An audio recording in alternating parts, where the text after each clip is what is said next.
Are you looking to make the most out of your time as a homemaker? Do you want to make sure that your home is running smoothly and efficiently? In today's video, we're going to be covering 8 essential habits of productive homemakers.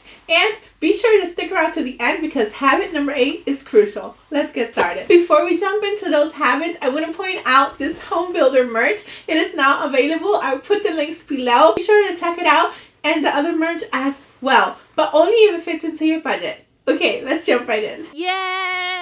Tip number 1. Make a list of the things that you have to do and prioritize them. Not only will this get this out from your head and stop overwhelming you, you will also have a practical list of the things that you need to do. So once you finish your task, you can know exactly what will be next. If your list is too long, don't worry. Write it out anyway. You can always spread it out throughout the day or the week as you see fit. Hey, you can even spread it out throughout the month. Just be sure to get all those thoughts out of here and into paper. That way, you will be your most productive self because you'll have a practical to-do list that you can follow every single day. And you prioritize it because that way the most important things will get done first and the urgent things that are due will not get left behind. So not only make your list, but be sure to prioritize it too. The next habit of productive homemakers is that we take the big task and we break it out into smaller tasks. Break down big tasks into smaller tasks so that it is not overwhelming and they will actually get done. You will feel a sense of accomplishment every time you complete a micro task. Not only that,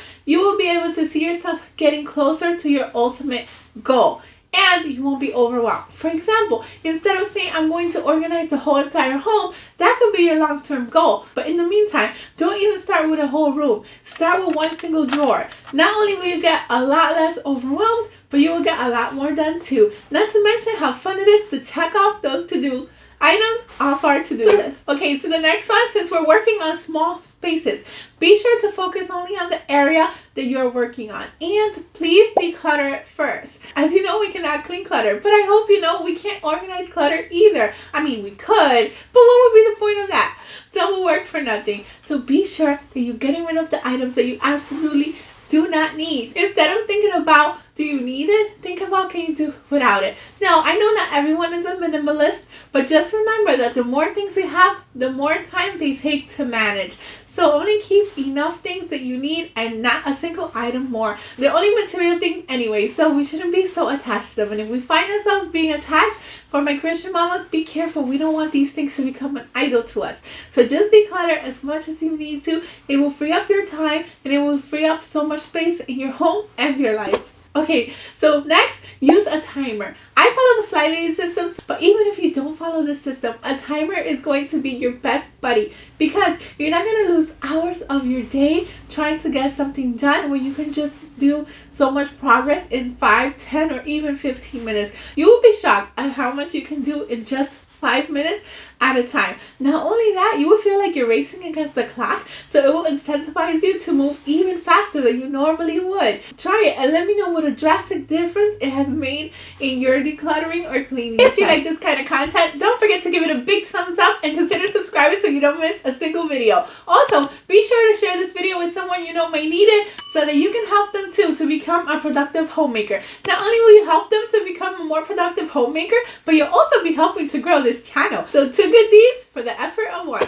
The next habit of productive homemakers is that we keep a calendar or a planner to task out the things that we need to do. That way we're not missing any important appointments. We always know what is coming up and we are prepared for these things to happen.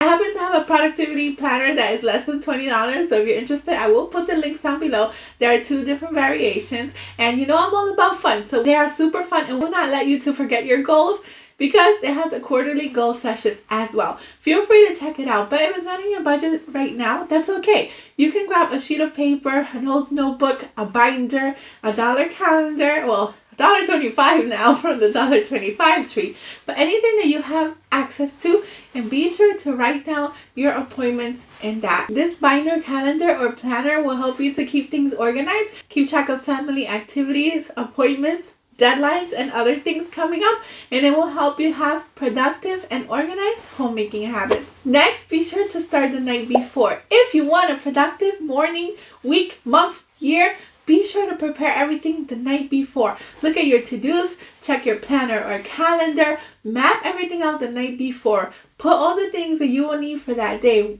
Check the weather too. Is it raining? grab an umbrella or those rain boots. Be sure to keep track of things the night before. Where are your keys? Prepare your handbag. That way you're not rushing in the morning or risk forgetting anything. You can also check out if any appointments or birthdays are coming up so that you don't forget anyone, and we can help our loved one feel special by wishing them a happy birthday and always knowing what is going on in their lives. So be sure you start the night before if you want to be a super productive homemaker. And if you're not done learning about productive homemaking, I have this video right here where I spill 7 of my top productive homemaking secrets. So be sure to check it out right now if you want to know those. And I'll see you there soon. Thank you so much for watching. Until next time, to God be the glory. Bye.